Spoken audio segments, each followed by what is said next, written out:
Le 10 octobre, une gigantesque marche s'est déroulée dans toute la Colombie. Parmi les participants se trouvaient des étudiants et des professeurs de 32 universités publiques, de 28 universités privées et de la Sénat. Les marches ont eu lieu dans les principales villes du pays. Il y avait des milliards d'affiches, des centaines de chants et une grande solidarité entre les marcheurs. La mobilisation a attiré l'attention de tous les citoyens et bien que ce fut très euphorique, elle s'est développée en toute tranquillité et aucun événement violent n'a été signalé.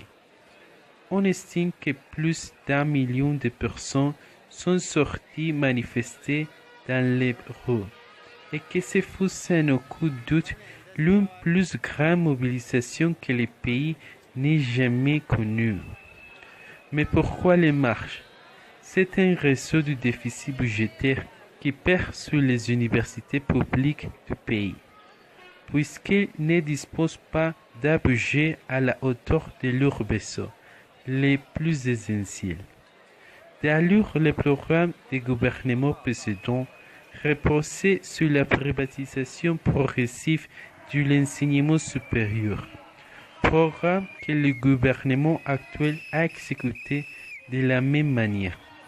Par conséquent, l'on constate la détérioration des infrastructures de certains bâtiments des universités publiques et de nombreux programmes ont été abandonnés par faute de budget.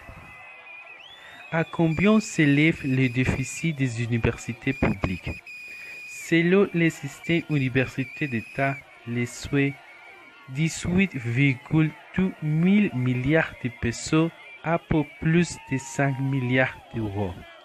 C'est un déficit qui augmente depuis le début des années 90 et il y a besoin d'une intervention immédiate du gouvernement colombien pour surmonter la crise sans quoi la plupart des familles à faible revenu n'auront pas accès à des études universitaires.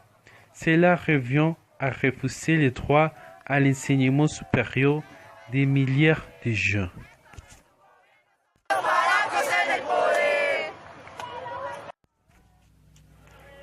Que demandent les étudiants des universités publiques au gouvernement national?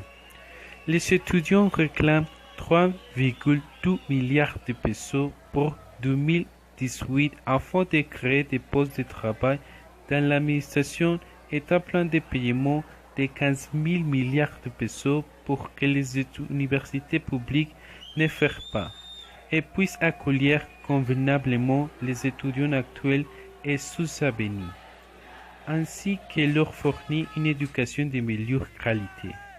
Pourquoi les étudiants des universités privées se joignent-ils aux marches? Les étudiants des universités privées demandent un taux d'intérêt réel de 0% pour tous les crédits de l'ICETEX. L'ICETEX est un programme d'État qui offre des crédits à taux d'intérêt élevé aux étudiants qui doivent payer leurs études dans des universités privées. Par conséquent, après l'obtention du diplôme, les étudiants ont une très grosse dette envers cette entité néfaste qui utilise l'enseignement supérieur à des fins lucratifs. Que dit le gouvernement à propos de ces déficits? Le gouvernement n'a pas encore apporté de réponses concrètes à ces situations et ne lui a pas encore l'attention qu'elle mérite. Le gouvernement colombien, dirigé par le président Iván Duque, a maintes reprises répété que son mandat est celui où l'éducation a le plus augmenté. Cependant, l'inflation des prix fait que ce qui auparavant était beaucoup, aujourd'hui ne suffit pas. Et il n'y a pas d'augmentation considérable du budget depuis plusieurs années. Le gouvernement a impunément déclaré que le pays ne disposait pas de fonds suffisants pour investir davantage dans l'éducation.